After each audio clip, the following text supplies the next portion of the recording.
Hi again. Are you ready for some more stories? Well, this time we're moving back to the Melric story, and this is the third one in the series.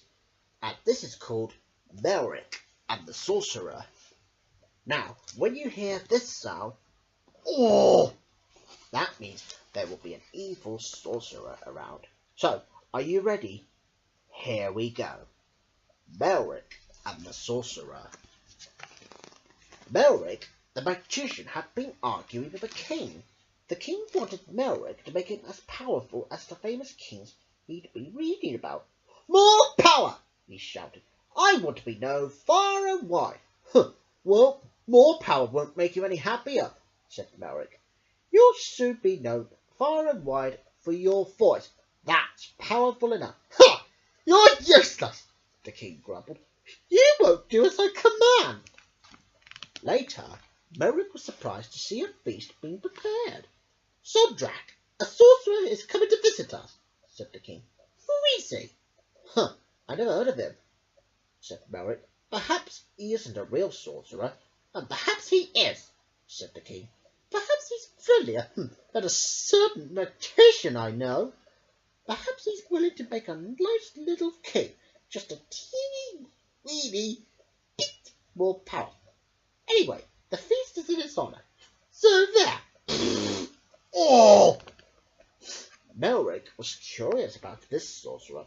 His sister, Myrtle, knew a lot of people. He decided to visit her. He conjured up a quick spell, and soon he was in her cave enjoying a cup of her special brew. Myrtle had never heard of Sondrak. Well, he could just be pretending to be a sorcerer, she said. We can soon find out. She gave Melric a box of powder. Sprinkle some of this on his food. If he can work magic, you'll see a light above his head. Orange for good magic, and blue for evil. Try some. She sprinkled powder on Melric's seed cake. Melric bit the cake and looked in the mirror. I work good magic, he murmured as he saw the orange light. I should hope so. Myrtle laughed. What do you expect? Then she gave Melric a bird. This is Crick, she said. If you need help, send it to the wise man, Cra. Melric arrived back at the palace just as a messenger announced that Sondrak had arrived. The king introduced Melric to Sondrak, who sneered. Here, I see a magician. During the meal, Melric waited for his chance. It came when the king pointed out something to Sondrak. Melric slipped some powder on the sorcerer's food.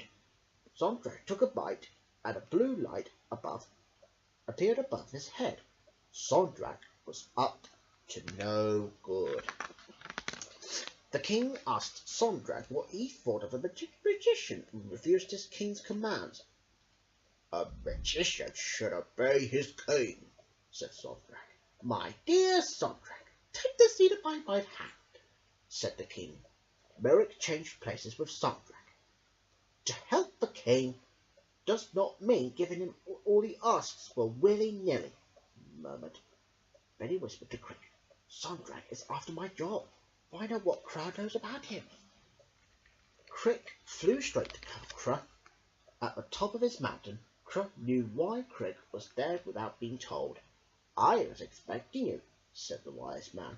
Sondrak is wicked. He wants Melric's place. He will pretend to help the king, but instead he will rule the king and his kingdom. Will you help Melric then? Crick asked. Melric must win the contest with Sondrak by himself, said Cra. Just tell him not to forget the power of laughter. By the time Crick returned to the palace, everyone had gone to bed. They were glad to have a quiet night without the king shouting at Melric for once. But Melric was still up waiting to hear what Cra had to say. The power of laughter? What does it mean? He wondered. He was still puzzling over Cra's word as he fell asleep. The next morning, Melric looked out of his window and saw Sondrak performing tricks. When the sorcerer saw that the king and Melric were watching, he said, I could destroy. There was a flash from his hand, and a house crumbled into ruin. And I can build. he shouted. Another flash, and the house was back as it had been.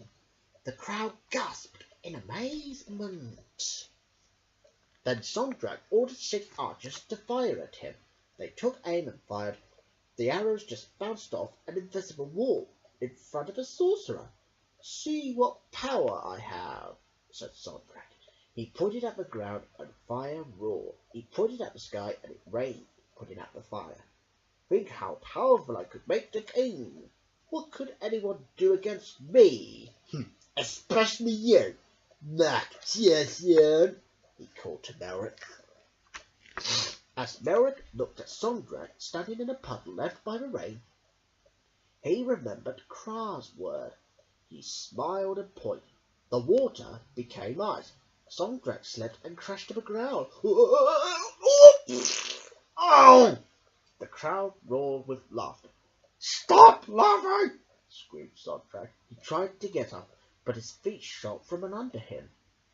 Melric pointed again, and the ice became a dirty puddle. Splash! Sondrak landed right in the middle of it. "Don't laugh!" he yelled. "You're supposed to fear me!" But at that, everyone just laughed and laughed. Sondrak crept away. "Oh, you haven't heard the last of me!" he snarled. The king suddenly felt much happier. "You're right, Melric," he said. I don't need more power." Then he ordered another feast, this time in Melric's honor. Melric was pleased that everything had worked out so well, but he couldn't help wondering if he would be troubled by Sondrak again. The end. And we hope you enjoyed the story of Melric and the Sorcerer. And of course, we got some other books there for you to find by David McKee, like Melric, the Magician Who Lost His Magic, and another one called Melric and the Kidnapping. And that's pretty much all there is for now. Oh, and of course, since I've got a lot of books to get through, so that means that these books will be the very last couple of stories.